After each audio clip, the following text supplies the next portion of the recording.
चोर महिला एक वेटर बनकर फिल्म हीरोइन के खाने में दवा की कुछ बूंदें मिला देती है। जैसे ही अभिनेत्री उसे खाती है, अचानक उसके पेट में ऐंठन शुरू हो जाती है। वो भागते हुए सीधे टॉयलेट में चली जाती है। उसके बॉडीगार्ड को एक दूसरी महिला ने बाहर ही रोक लिया, क्योंकि वो लेडीज टॉयलेट था। अंदर चोरों की एक साथी पहले से ही थी, जो हीरोइन के गले में मौजूद करोड़ों डॉलर के हीरे की हार को चुपके से चुरा लेती है। फिर वो हार को बाहर सर्विस प्लेट में छिपा देती है, जिसे वेटर बाद में किचन में ले जाता है। किचन में एक महिला वेटर हार को अपनी पैंट की जेब में रख लेती है और टॉयलेट में चली जाती है। वहाँ पहले से छुपी एक कंट्रोल पैनल खोलकर उस हार को धीरे से अलग करने लगती है और उस हार से कई नए तरह की ज्वेलरी बना देती है, ताकि उसे कड़ी सुरक्षा के दौरान चुपके से लेकर बाहर जा सके। जब अभिनेत्री टॉयलेट से बाहर आई तो बॉडीगार्ड्स ने देखा कि उसका हार गायब था। वे तुरंत टॉयलेट में भागे और प्रदर्शनी हॉल के सभी दरवाजे बंद करवा दिए। लोगों की पूरी जांच शुरू कर दी। इस बीच एक गार्ड किचन में हार काट रही लड़की की तरफ बढ़ रहा था। तभी चोर की एक साथी हूबहू एक नकली हार को निकालकर दिखाती है। सबको लगता है खोया हार मिल गया। इस दौरान चोर असली हार के टुकड़े आपस में बांट लेते हैं और उसे पहनकर खुलेआम बाहर निकल आते हैं। लेकिन बाद में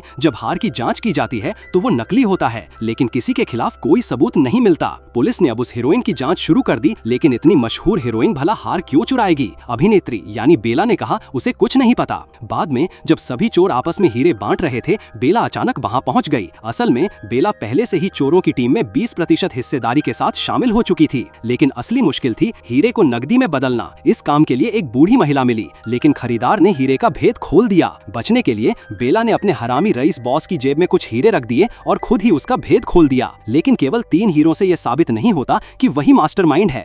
तब एलिन बचे हीरों का सारा पैसा बॉस के बैंक खाते में ट्रांसफर कर देती है और वो चोरी के आरोप में गिरफ्तार हो गया। लेकिन बेला बेहद नाराज हुई, उसकी सारी मेहनत रद्द हो गई थी। तभी एलिन ने एक फ्रिज खोला, जिसके अंदर ढेर सारी ज्वेलरी होती है। असल में उस दिन जब हार चोरी हुआ था, पुलिस का ध्यान बेला की चोरी हुए हार पर था, लेकिन वहीं दूसरी तरफ असली चोरी तो खामोशी से हो रही थी, जिसमें एलिन के 3 अलग साथी शामिल थे। सभी चोर माला माल हो गए।